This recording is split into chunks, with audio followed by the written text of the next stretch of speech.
오늘 사사기 16장 15절에서 22절 그리고 28절에서 32절까지 말씀의 제목은 삼손의 실패와 회개입니다. 삼손의 실패와 회개, 오늘 본문 말씀의 제목입니다.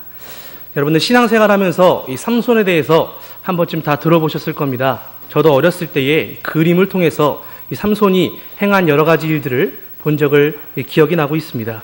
특별히 삼손, 우리가 잘 알고 있지만 이 삼손은 사사 중에서 12번째 사사이고 무려 20년이라는 기간 동안 이스라엘을 다스렸습니다. 그래서 사사기 13장에서 16장까지 쭉 삼손에 대해서 말씀해주고 있습니다. 당시의 사사가 해야 될 일은 하나님의 뜻과 하나님의 명령을 이스라엘 백성들에게 전하고 또 백성들을 심판하는 일을 하였고 또 하나님의 말씀대로 백성을 다스리는 일을 담당하는 것이 바로 사사에 해야 될 일이었는데 삼손은 그러한 것들을 잘 감당하면서 이 사사기에 나오는 마지막 사사에 해당되고 있습니다. 이 삼손이 어떻게 태어나게 되었나, 그의 출생 배경을 살펴본다면 이 사사기 13장 2절에 보면은 소라 땅 단지파의 가족 가운데 이름이 마노아라는 사람이 있었는데 그의 아내는 임신하지 못해 자식을 낳지 못하였다. 소라 땅의 단지파에 마노아라는 사람이 있었는데 그의 아들로 이 삼손이 태어났다는 겁니다.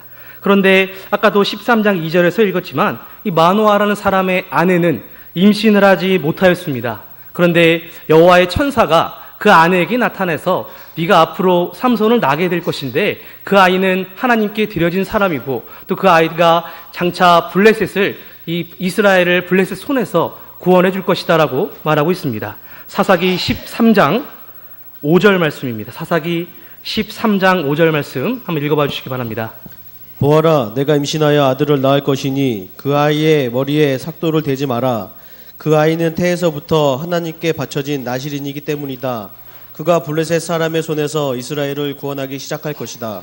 이 삼손은 태어나면서부터 하나님께 바쳐진 나실인이었고 또 앞으로 그의 사명은 블레셋 사람의 손에서 이스라엘을 구원할 그러한 것이 바로 그에게 주어진 사명이었습니다.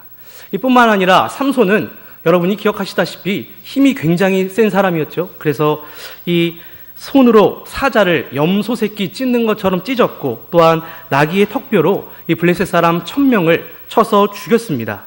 이렇게 하나님의 일이 쓰임받았던 이 삼손은 이 블레셋 여자를 사랑함으로 자신의 힘의 근원이 어디서 나오는지 결국 말해버리게 되었고 그로 인해서 육신적으로 큰 고통을 당하였을 뿐만 아니라 자신이 하나님의 일을 해야 되는데 그 일에 관해서도 결국은 실패하고 말았습니다.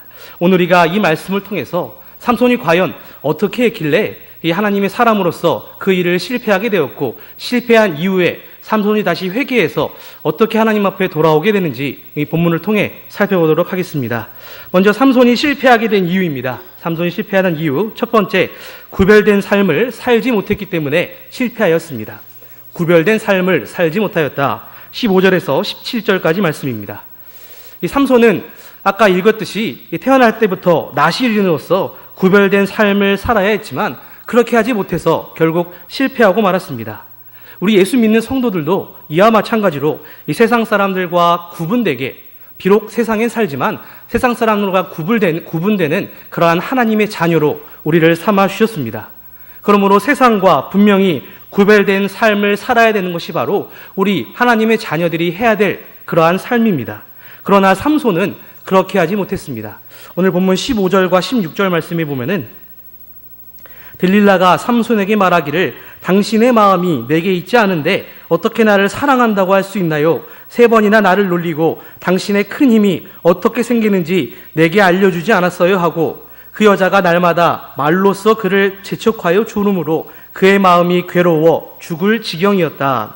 들릴라가 삼손에게 말하기를 나를 사랑한다고 하면서 그 힘의 근원이 어디서 나오는지 왜 말하여 주지 않냐라고 무려 3번이나 계속해서 졸랐던 겁니다. 그래서 삼손은 그 여자가 재촉을 하자 그의 마음이 16절에 보듯이 이 괴로워 죽을 지경이었다 이렇게 말하고 있습니다.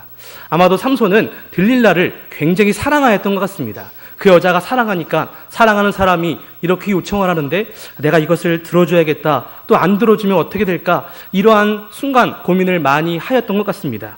그때 괴로워 죽을 지경이었다 이렇게 말했지만 결국 삼손은 그 여자에게 모든 비밀을 다 털어놓게 됩니다. 오늘 본문 17절 말씀 같이 읽어보겠습니다. 17절 같이 읽겠습니다. 시작. 그래서 삼손이 자기 마음을 그 여자에게 털어놓고 말하기를 내 머리에는 삭도를 대지 않았는데 내가 모태로부터 하나님께 바쳐진 되었기 때문이요. 만일 내 머리털을 밀어버리면 내 힘이 내게서 떠나가고 내가 약해져서 다른 사람과 같아질 것이요 하였다. 결국 자신의 힘의 근원이 어디서 나오는지 이 들릴라에게 털어놓았던 겁니다. 자신은 나실인이 되었기 때문에 머리에 털을 밀어버리면 힘이 약해져서 결국 다른 사람과 같이 된다는 겁니다. 삼손은 이 들릴라에게 도취되어서 그녀의 비유를 맞추기 위해서 당장 그녀가 재촉하고 또 계속해서 요청을 하자 어쩔 수 없이 괴로운 마음을 가지고 결국 자신의 비밀을 실토해버리고 말았던 겁니다. 이것은 바로 삼손이 나실인으로서 구별된 삶을 살아야 되는데 결국은 분별력을 잃고 이러한 것을 말해버렸다는 것을 본문을 통해 알 수 있습니다. 이 삼손은 나실인으로서 하나님께 드려진 사람이었는데 나실인은 하나님께 구별하여 바쳐진 사람을 의미합니다. 그래서 나실이란 그것의 의미는 뛰어난 사람, 구별된 사람 이러한 의미를 가지고 있습니다. 특별히 민수기 6장에 보면은 나실인의 규례에 대해서 말씀하고 있습니다. 하나는 포도주와 독주를 마시지 말아야 된다. 이것은 세상에 취하지 말라는 것이고 또 두 번째는 머리에 삭도를 대지 마라. 이것은 하나님의 말씀에 온전히 순종하라는 것이고 또 세 번째 시체를 만지지 말라는 겁니다. 이것은 죄와 떨어지고 항상 죄를 멀리하는 것. 이 세 가지가 바로 나실인이 해야 될 그러한 의무입니다. 이 삼손은 이스라엘의 사사로서 직분을 맡은 자로서 나실인으로 성실하게 구별된 삶을 살아야 됐지만 육신의 정욕을 쫓아서 특별히 여자에게 도취되어서 자기의 사명을 망각하였고 또 나실인으로서 구별된 삶을 살지 못했다는 겁니다. 나실인에게 있어서 술 취하지 말라는 것은 세상에 취하지 말라는 것인데 또 하나님에게 온전히 순종해야 되는 것인데 이 삼손은 들릴라와 사랑에 빠지고 결국 그로 인해서 심취하게 되어서 하나님의 일에 소홀히 여기게 되었다는 겁니다. 삼손이 들릴라를 이만큼 사랑했는데 그럼 과연 들릴라도 삼손을 그만큼 사랑하였을까? 그렇지 않았던 것 같습니다. 삼손은 들릴라를 사랑하였지만 들릴라의 목적은 오직 돈이었습니다. 돈을 받고 이 삼손을 이용했던 겁니다. 이 사사기 16장 5절 말씀에 보면은 사사기 16장 5절 한번 읽어주세요. 블레셋의 군주들이 그 여자에게 올라와서 말하기를 그를 꿰어서 그의 큰 힘이 어디서 생기며 우리가 어떻게 하면 그를 묶어 괴롭힐 수 있는지를 알아보아라. 그러면 우리가 각각 내게 은 1,100을 주겠다 하니 네, 블레셋 군주들이 그녀에게 큰 힘이 어디서 생겨보는지 알아본다면 은 1,100개를 주겠다라고 말하고 있습니다. 이처럼 들릴라의 목적은 오직 돈이었습니다. 그래서 삼손은 들릴라에게 결국 이용만 당하고 나실인으로서 구별된 삶을 살지 못했기 때문에 결국은 실패하고 말았다는 겁니다. 그러면 오늘날의 나실인은 누구일까요? 오늘날의 나실인 바로 예수 믿는 우리 모두가 바로 모든 성도들이 오늘날의 나실인이라는 겁니다. 그러므로 우리들은 나실인으로서 하나님 앞에 헌신하고 하나님을 위하는 그러한 삶만 살고 그리고 늘 순종하고 죄에서 멀리 떠나 구별된 그러한 생활을 해야 된다는 겁니다. 만약에 우리가 구별된 삶을 살지 못하고 세상에 취하여서 세상에 빠져서 살아가다 보면은 결국 이 삼손처럼 분별력을 잃게 되고 하나님을 떠나 육신의 소욕대로 살 수밖에 없습니다. 우리의 대적 마귀는 언제나 우리를 미혹합니다. 사람을 통해서든지 아니면 나의 직장이나 사회나 가정이나 또는 교회를 통해서 우리를 많이 미혹합니다. 특별히 그때 미혹하는 것은 이 육신의 정욕과 또 안목의 정욕, 또 이생의 자랑 이러한 것들을 통하여 우리 모든 성도들을 미혹하고 있습니다. 이뿐만 아니라 이 마귀는 우는 사자와 같이 두루 삼킬 자를 찾고 있습니다. 그래서 조금 이 사람이 분별력을 잃었다, 좀 이 사람이 흔들린다라고 한다면 그 사람을 발견해서 계속해서 미혹을 하는 겁니다. 마치 들릴라가 삼손에게 그 비밀을 알려고 무려 3번이나 계속 반복하였던 것처럼 이 우리에게 대적인 마귀들도 우리를 끝까지 미혹하고 우리를 흔든다라는 겁니다. 그렇기 때문에 우리가 나시린으로서 우리가 살아야 되는 것은 항상 세상과 구별되면서 말세가 가까운 이러한 때에 항상 깨어서 정신 차리고 근신하며 기도하는 그러한 삶이 바로 오늘 우리에게 필요하다는 겁니다. 그렇게 해서 마귀의 미혹에 빠지지 않고 우리의 믿음을 끝까지 잘 지켜나가야 되는 겁니다. 우리가 어쩔 수 없이 이 세상에 살아가고 있습니다. 비록 이 세상에 살아가고 있지만 우리들은 세상에 살면서 나는 예수 믿는 사람이기 때문에 믿지 않는 자들과 다르다. 나는 예수 믿는 사람이기 때문에 다른 사람들보다 더 뛰어나고 또 모든 일에 열심히 할 수 있다. 이러한 모습들을 우리 스스로가 보여줘야 된다는 겁니다.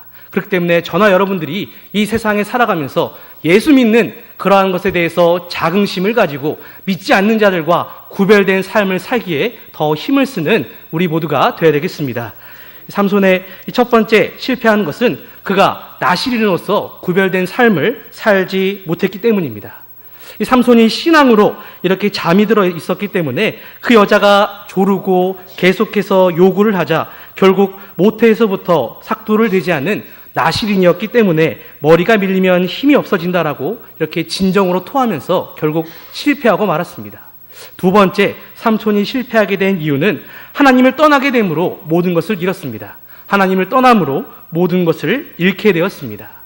그가 나시린으로서 이렇게 구별된 삶을 살았어야 되는데 그렇게 하지 못하고 또한 자신의 사명을 감당하지 못했기 때문에 결국 하나님께서는 그를 떠나버리시고 그의 능력까지도 다 잃어버리고 말았습니다.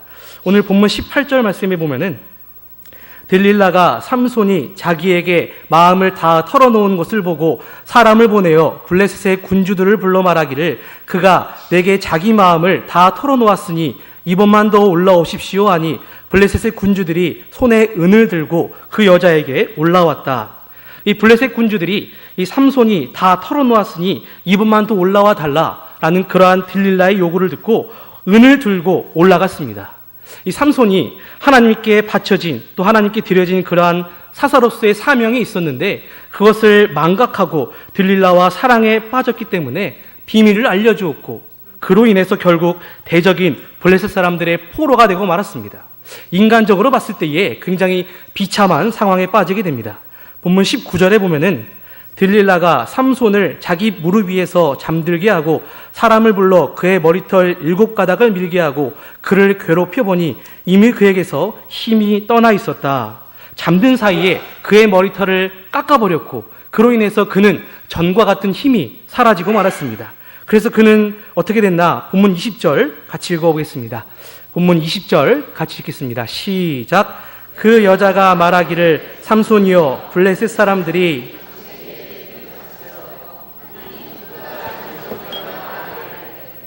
전과 같이 나가서 몸을 떨치겠다 하였으나 여호와께서 이미 자기에게서 떠나버리신 것을 알지 못하였다. 들릴라가 삼손에게 블레셋 사람들이 당신에게 들이닥쳤어요 이렇게 말했을 때에 이 삼손은 잠에서 깨어서 전과 같이 몸을 떨쳐보려고 하였지만 이미 하나님의 능력이 그에게서 떠나버리고 난 후였습니다. 이것은 삼손이 하나님의 말씀을 어기고 또 사명을 망각하고 육신의 안일주의에 빠졌기 때문에 하나님도 삼손을 떠나게 되고 결국 그의 모든 능력도 사라지고 말았다는 겁니다. 하나님이 떠난 삼손 어떠한 사람이었을까? 나약하고 무능하고 아주 보통적인 일반 사람이 되었습니다. 그렇기 때문에 블레셋 사람들은 21절에 보면은 블레셋 사람들이 그를 붙잡아 그의 두 눈을 뽑고 그를 가사로 끌고 내려가 놋줄로 결박하고 감옥 안에서 맷돌을 돌리게 하였으나 두 눈을 잡고 뽑았다고 했습니다. 그리고 놋줄로 결박하고 감옥 안에서 맷돌을 돌리게 하였다는 겁니다. 전에 하나님의 능력이 떠나지 않았을 때는 맨손으로 염소 새끼 찢듯이 사자를 찢었고 그리고 나귀 턱뼈로 1,000명을 죽인 그러한 삼손이었지만 결국 삼손은 포로가 되어서 온몸에 쇠사슬을 묶고 두 눈이 뽑히고 그리고 소처럼 맷돌이나 끊는 이러한 불쌍한 신세로 전락하고 말았습니다. 하나님의 택함받은 자로서 하나님의 뜻대로 살지 않고 또 하나님의 사명을 바로 감당하지 않았기 때문에 하나님께서 그동안 베풀어 주셨던 은혜와 복을 다 가져가시고 말았고 결국 그로 인해서 그들은 삼손은 모든 것을 잃어버린 불쌍한 사람이 되었다는 겁니다. 오늘날 우리들도 예수 믿는 우리가 하나님의 뜻을 쫓아 믿음으로 살지 않고 육신에 치우쳐서 하나님을 멀리하고 자신의 사명을 잘 감당하지 못한다라고 한다면 삼손과 같이 아무리 큰 능력을 우리에게 주셨다라고 할지라도 우리는 그 모든 것들을 다 감당할 수 없고 결국 모든 것들을 다 잃어버리고 마는 것이고 이 믿는 자나 믿지 않는 자들에게 큰 조롱거리가 되고 말 것입니다. 그러므로 우리들은 하나님을 떠나지 말고 우리에게 주어진 사명을 잘 감당해야 되는 겁니다. 그게 바로 예수 믿는 성도가 해야 될 도리입니다. 우리가 흔히 기도할 때에 우리 아까 이성창 집사님 기도하실 때에도 빛과 소금의 역할을 잘 감당하게 해달라 그런 말을 많이 합니다. 소금과 같은 이 빛의 역할을 어떻게 감당해야 되는가? 이 소금은 소금으로서의 특징이 있습니다. 근데 그 특징을 이렇게 거슬리고 그 역할을 제대로 하지 못한다면은 결국 발로 밟히게 된다라고 마태복음에 말하고 있습니다. 마태복음 5장 13절입니다. 마태복음 5장 13절 읽어주세요. 너희는 세상의 소금이다. 만일 소금이 그 맛을 잃으면 무엇으로 짜게 하겠느냐? 그것은 더 이상 아무 쓸모가 없으므로 밖에 버려져 사람들에게 짓밟힐 뿐이다. 예수 믿는 성도에게 이 세상에 소금처럼 살아야 됩니다. 소금이 되어라 라는 것이 아니라 이미 우리는 소금이기 때문에 소금과 같이 살아야 되는 겁니다. 그래서 소금은 먼저는 짠맛을 내야 되고 그리고 부패를 방지하고 맛을 유지시키며 또 생명을 보존하는데 이 귀하게 쓰임받는다는 겁니다. 그러므로 우리가 소금으로서 이렇게 짠맛을 잘 내고 맛을 유지하는 역할을 잘하고 나를 희생해서 녹는 역할을 잘 해낼 때에 소금으로서의 사명을 잘 감당하는 겁니다. 그런데 그렇게 하지 않고 그 맛을 결국 잃어버리게 된다면 어떻게 되는가? 소금이 짠맛을 잃어버리면 아무런 쓸모가 없습니다. 결국 그 사람은 신앙에서 멀어지고 하나님은 그 사람을 내어버리고 세상 사람들에게 결국 짓밟히고 만다는 겁니다. 그렇기 때문에 우리들은 이렇게 자기 고집대로 자기 믿지 않는 그러한 대로 하지 말고 오직 하나님이 주신 능력으로 우리의 사명을 잘 감당해야 되는 겁니다. 삼손이 이 사사로서 나시린으로서 하나님의 뜻을 쫓아 맡겨진 사명 감당을 잘하였을 때에는 하나님이 그에게 능력과 힘을 주었기 때문에 모든 것을 다 감당할 수 있었습니다. 누구나 감당할 수 없는 그러한 힘을 그가 가지고 있었지만 이제는 그가 하나님의 명령을 어기고 사명을 온전히 지키지 못하였기 때문에 결국 하나님은 그를 떠나고 삼손은 버려짐을 받게 되었고 결국 블레셋 사람들에게 짓밟히는 그러한 소금과 같은 역할을 삼손이 하고 있었던 겁니다.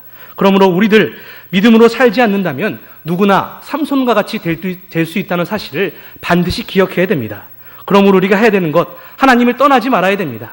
하나님을 떠나 그릇된 길, 하나님을 떠나 뒤로 돌아가는 그러한 길로 가지 말고 하나님이 우리에게 주신 힘으로 우리와 함께 해주시는 그러한 능력으로 우리의 사명을 끝까지 잘 감당해야 되는 겁니다. 그러면 우리가 하나님을 떠나지 않기 위해서 어떻게 해야 되는가? 하나님을 떠나지 않기 위해서 우리가 해야 되는 것은 먼저는 말씀을 잘 지켜야 되겠죠. 말씀을 잘 지키고 나의 생명과 등불로 삼아서 말씀대로 살아가는 우리가 되고 또한 신앙생활과 관련돼서는 주의 종의 인도를 잘 받아야 되는 겁니다. 뿐만 아니라 이 주변에서 같이 신앙생활하는 신앙의 여러 동료들의 권면 또한 잘 받아야지만 우리가 위기의 때에 하나님을 떠날 수밖에 없는 그러한 때에 그러한 것들을 통해서 다시금 돌이켜서 하나님의 능력으로 사명을 잘 감당할 수가 있다는 겁니다. 만약에 그렇게 하지 않고 미련하고 또 우둔하게 제 멋대로 살다가는 하나님께서 절대로 기뻐하시지 않습니다. 잠언 1장 32절 말씀에 보면은 미련한 자들은 제멋대로 살다가 자신들을 죽이고 우둔한 자들은 안일하게 살다가 자신들을 멸망시키지만 이렇게 말하고 있습니다. 신앙생활에 있어서 하나님의 말씀과 그리고 주의 종의 인도를 잘 받지 않고 자기 생각과 자기 주장대로 하는 사람, 우둔한 사람이고 자기 멋대로 하는 사람이며 미련한 사람이라는 겁니다. 그러므로 우리가 하나님을 떠나지 말고 먼저는 말씀대로 살고 그리고 주의 종의 인도를 잘 받아야 된다는 겁니다. 역대하 20장에 보면은 이 유다 왕 여호사밧이 나옵니다. 여호사밧 왕 때에 모압과 암몬과 마온 사람들이 서로 연합을 하여서 유다를 쳐들어왔습니다. 그때 유다 나라는 전쟁을 할 수 없었던 그러한 시기였기 때문에 여호사밧 왕과 온 백성들은 힘을 써서 하나님 앞에 기도했습니다. 오직 주님만 바라봅니다. 이러한 마음으로 하나님께 열심을 가지고 기도했을 때에 하나님의 뜻이 이 레위 사람인 야하시엘이라는 사람을 통해서 나타나게 되었습니다. 그때 하나님이 말씀하신 것은 이 전쟁은 하나님이 속한 전쟁이고 내가 너희와 함께 해주기 때문에 너희는 싸우지도 않고 이길 수 있다. 그렇게 말했습니다. 그러한 말을 들은 이 여호사밧이 백성들에게 어떻게 말을 하였는가? 역대하 20장 20절 말씀, 역대하 20장 20절 한번 읽어주세요. 백성들이 일찍 일어나 드고와 들로 나가니 그들이 나갈 때에 여호사밧이 서서 말하기를 유다와 예루살렘 주민들아 내 말을 들어라. 여호와 너희 하나님을 신뢰하여라. 그러면 견디어낼 것이다. 그 선지자를 신뢰하여라. 그러면 승리할 것이다. 하고. 먼저는 하나님을 신뢰하라 그렇게 말씀했고 그 다음으로는 선지자 주의 종의 인도를 잘 받아서 신뢰하며 말씀대로만 살아나간다면 하나님께서 역사하신다는 겁니다.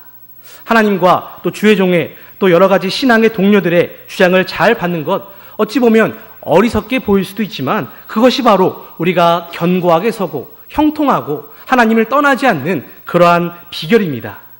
어느 시대 때에나 하나님의 말씀과 인도자의 인도를 잘 받지 않는다면 믿음에서 떠나고 불행한 삶을 살 수밖에 없습니다. 그렇기 때문에 우리들은 앞으로 12월 달 되면 목사님 오실 텐데 먼저 하나님의 말씀을 잘 받고 그리고 주혜정 목사님의 인도를 잘 받아서 우리가 하나님께서 우리에게 주어진 능력까지 잃어버리지 말고 언제나 하나님과 함께하며 우리에게 주어진 사명까지도 끝까지 잘 감당하는 저와 여러분들이 되시길 간절히 바랍니다. 두 번째, 이 삼손이 실패하게 된 것은 그가 하나님을 떠나게 되므로 결국 모든 것을 잃어버리고 말았다는 겁니다. 이렇게 삼손이 실패하였지만 하나님께서는 그의 회개를, 그의 용서를 들어주시고 결국 다시금 하나님께서 그에게 힘을 부어주십니다. 그래서 세 번째 대지는 회개하면 하나님께서 도와주심입니다. 회개하면 하나님께서 도와주심 28절에서 30절 말씀입니다. 이 삼손은 감옥에서 맷돌을 돌리고 인고의 세월을 보냈지만 그때 본인 스스로 분명히 철저하게 회개하였을 겁니다. 자신이 하나님의 특별한 은혜로 나시린이 되었고 또한 세상의 모든 사람들이 부러워하는 그러한 힘을 가졌을 뿐만 아니라 하나님의 백성을 다스리는 사사로서 또 하나님의 백성을 보호하는 그러한 사명자로서 부르심을 받았다는 것을 분명 다시 한번 깨달았을 겁니다. 또한 하나님의 뜻을 자신이 어기고 또 이 세상에 취하여서 그 여인을 쫓아가면서 자기의 사명을 잘 감당하지 못한 것, 그러한 것들에 대해서 분명히 하나님 앞에 회개하였을 겁니다. 그리고 혹시 자기에게 다시 한번 기회가 주어진다면 그 기회를 놓치지 않고 끝까지 그 사명을 감당하려는 그러한 삼손의 모습을 볼 수 있습니다. 그런데 마침 그때 삼손에게 기회가 찾아오게 됩니다. 이 블레셋 군주들은 삼손을 사로잡았다는 것에 그들이 도취하여서 자신들의 신인 다곤에게 제사를 드리며 기뻐하고 즐거워하고 있었습니다. 그때 그들이 말하기를 저 삼손을 불러서 한 제주 부리는 것을 한번 보자 그렇게 말했습니다. 그때가 바로 삼손에게 주어진 그러한 시기였습니다. 그래서 본문 28절 말씀에 보면은 28절 같이 읽어보겠습니다. 28절 같이 읽겠습니다. 시작. 삼손이 여호와께 부르짖어 말씀드리기를 제발 저에게 이번만 힘을 주시어 두 눈을 뽑은 블레셋 사람들에게 단번에 복수하게 하소서 하고, 이는 삼손이 하나님 앞에 온전히 회개하는 그러한 모습입니다. 그가 온전히 회개하고 마음을 하나님께 향해 돌렸을 때에 하나님께서 다시금 그에게 큰 힘을 불어넣어 주셨습니다. 그래서 하나님의 응답으로 힘을 회복한 삼손이 29절에 보면은 삼손이 집을 버티고 있는 중앙의 두 기둥에 하나는 오른손을 다른 하나는 왼손을 대고 했습니다. 두 기둥을 놓고 오른손과 왼손에 그 기둥을 붙잡고 이제서야 하나님께 말씀합니다. 본문 30절 같이 읽어보겠습니다. 30절 같이 읽겠습니다. 시작. 말하기를 저를 블레셋 사람들과 함께 죽게 주소서 하고 힘을 쓰니 그 집이 군주들과 그 안에 있던 모든 백성 위로 무너졌는데 그가 죽으면서 죽인 사람이 살아서 죽인 사람보다 많았다. 힘을 다하여서 그렇게 주니까 기둥이 무너져 내렸고 그 안에 있던 모든 블레셋 군주들과 백성들이 덮쳐서 많은 사람들이 죽게 되었다는 겁니다. 이때 비로소 하나님이 살아계심을 다시 한번 나타나게 되었다는 겁니다. 이 블레셋의 군주들은 자신의 섬기는 우상 다곤 앞에 하나님보다 다곤이 최고다라고 하면서 그들을 경배하며 기뻐하며 제사를 드렸지만 이제서야 하나님의 살아계심을 삼손을 통해 나타나게 된다는 겁니다. 하나님은 삼손에게 힘을 빼앗기도 하시고 그에게 다시금 힘을 불어넣어 주시는 그러한 하나님이시고, 이 하나님을 알지 못했던 이 블레셋 사람들도 결국 하나님이 살아계시고 하나님이 생사화복을 주관하신다는 것을 그들도 분명히 알게 되었다는 겁니다. 이처럼 하나님은 이렇게 교만하고 하나님을 대적하는 자 반드시 물리치고 오히려 회개하며 겸손한 자에게는 이러한 은혜를 베풀어 주신다는 겁니다. 그러므로 우리들도 혹시 믿음의 길에서 실족하고 그릇된 길로 나갔다라고 할지라도 즉시 회개하고 하나님 앞에 돌아온다면 하나님께서는 모든 것을 용서해 주시고 다시금 나에게 주었던 그러한 사명을 감당할 힘과 능력과 지혜와 모든 것들을 다 주심을 우리가 반드시 믿어야 되는 겁니다. 그렇기 때문에 우리가 해야 되는 것, 죄를 지었을 때에 죄를 인정하고 고백하고 죄를 끊어버려야 됩니다. 잠언 28장 13절, 잠언 28장 13절 한번 읽어주세요. 자기 죄를 숨기는 자는 형통하지 못하나 죄를 고백하고 끊어버리는 자는 긍휼을 얻는다. 자기 죄를 숨기는 자는 형통하지 못하고 죄를 오히려 고백하고 끊어버리는 사람은 긍휼을 얻게 된다는 겁니다. 죄를 숨기는 사람, 하나님 앞에 가증한 사람이고 자기 양심을 속이는 사람입니다. 우리 하나님은 우리가 숨어서 죄를 짓든 또 우리가 마음속으로 죄를 짓든 간에 분명히 다 아시는 그러한 하나님이십니다. 그래서 우리는 하나님 앞에 자신의 죄와 허물을 숨길 수가 없습니다. 이 머리카락 하나까지도 다 세시는 그러한 하나님이시기 때문에 결국 하나님 앞에 우리의 모든 죄가 다 드러나게 된다는 겁니다. 아무리 죄를 숨기려고 하여도 사람 앞에 드러나게 된다는 사실을 잘 기억해서 그때 우리가 부끄러움 당하지 말고 내가 먼저 지은 죄에 대해서 하나님 앞에 회개하고 나의 죄를 고백하는 그러한 우리가 되어야 된다는 겁니다.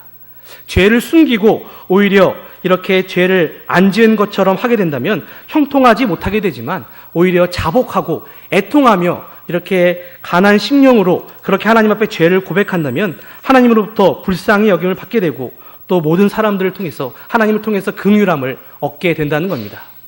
예수 믿는 우리가 죄를 떠날 수는 없습니다. 죄와 멀리할 수 있지만 우리들도 참으로 부족한 그러한 사람들이기 때문에 이렇게 죄를 안 짓는다고는 할 수 없습니다. 그렇지만 중요한 것은 죄를 짓고 안 짓고를 떠나서 항상 죄를 짓게 되지만 그때 우리가 해야 되는 것, 자신의 죄를 회개하고 죄를 인정해야 됩니다. 삼손이 하나님 앞에 죄를 인정했을 때에 다시금 힘을 부어주셔서 그 힘으로 자신의 사명을 잘 감당했던 것을 우리는 반드시 기억해야 됩니다. 그래서 회개할 기회에 회개하지 못하면 죄사함을 얻지 못하고 결국 그 죄로 인해서 하나님 앞에 형벌을 받을 수밖에 없습니다. 삼손이 자신이 하나님 앞에 죄를 지었지만 다시금 회개해서 하나님을 통해서 힘을 얻었듯이 우리들도 우리의 죄를 인정하고 또 죄에 대해서 하나님 앞에 진심을 다해서 고백한다면 하나님이 우리의 죄를 용서해 주시고 또 우리에게 귀한 긍휼을 베풀어 주실 겁니다. 이러한 말씀을 잘 기억해서 다시금 반복해서 죄를 짓지 않는 우리가 되고 죄에 대해서는 끊어버리고 죄를 인정하며 하나님 앞에 눈물로써 이렇게 진심으로 회개할 수 있는 저와 여러분들이 되시길 간절히 바라겠습니다. 이 삼손, 오늘 우리가 본문을 통해서 삼손에 대해서 살펴봤는데 이 삼손은 인간이 가질 수 없는 그러한 큰 능력을 가졌지만 결국 하나님의 뜻을 어기고 자기 주장대로 살고 고집대로 행함으로 말미암아 사명을 감당하지 못했고 결국 하나님께서 그를 떠나시고 그는 모든 것을 잃어버리는 불쌍한 처지가 되고 말았습니다. 우리들도 삼손의 그러한 실패를 잘 교훈 삼아서 구별된 삶을 살아야 됩니다. 내가 예수 믿는 사람이기 때문에 믿지 않는 자들과 다르다라는 것을 주변을 통해서 반드시 그러한 방법으로 사는 우리가 되고 또한 하나님을 떠나지 말아야 됩니다. 하나님을 떠나지 않기 위해서는 말씀대로 살고 주의종의 인도를 잘 받으며 또 신앙적으로 주변에 있는 여러 동료들의 권면을 잘 받아야 되는 겁니다.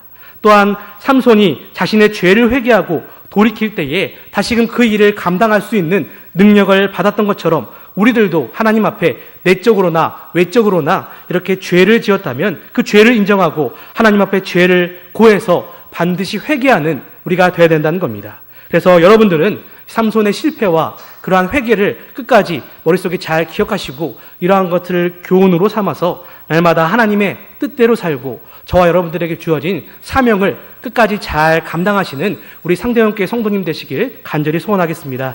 네, 기도하겠습니다.